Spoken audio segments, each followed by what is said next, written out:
For the second year in a row now, rates for people enrolled in Covered California for health insurance are increasing by roughly 10%. The projected spike in premiums is a result of the federal government ending some tax subsidies that tens of thousands of San Diegans on Covered California had previously benefited from. News 8's Richard Allen is here with more on just who is impacted the most and the help that's available. Richard? Well, that's right. And here in San Diego County, that projected increase is actually more than 13%. Now, Covered California, offers health insurance under the Affordable Care Act, providing options for those who don't qualify for Medicare, Medicaid, or employer coverage. Currently, more than 136,000 San Diegans use Covered California, and thousands of them could see their monthly premiums jump in 2027.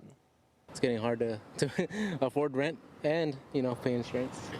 College Grove resident Diego Vasquez already goes without health insurance for himself, but manages to pay for his wife and 15-month-old daughter through Covered California. His job in construction often means an uncertain income stream. Yeah, so it gets kind of hard on us to be able to afford everything.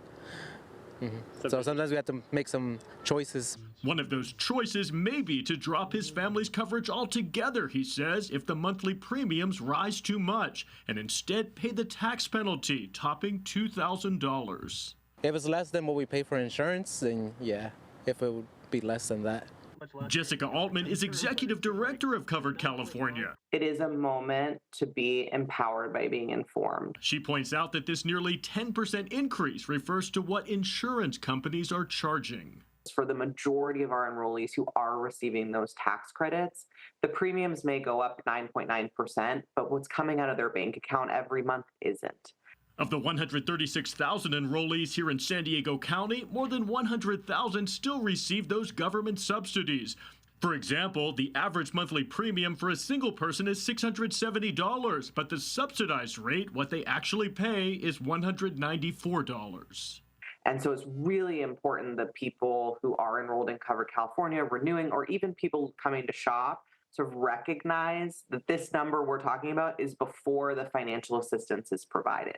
But with the expiration of enhanced tax credits on the federal level, thousands of enrollees who had received assistance are no longer eligible. For a single person, that threshold is about $65,000 a year. And that's a population, they're a little bit higher income, but still struggling to get by. They've been hit particularly hard by some of the federal decisions, and that's a group we really, really worry about.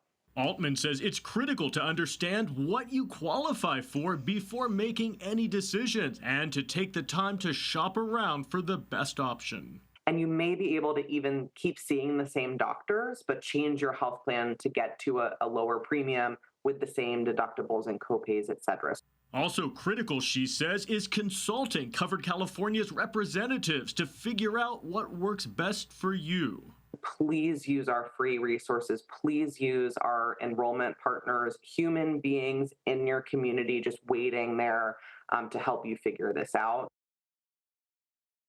And for a list of resources for enrolling in Covered California, just go to CBS8.com, click on the online version of this story.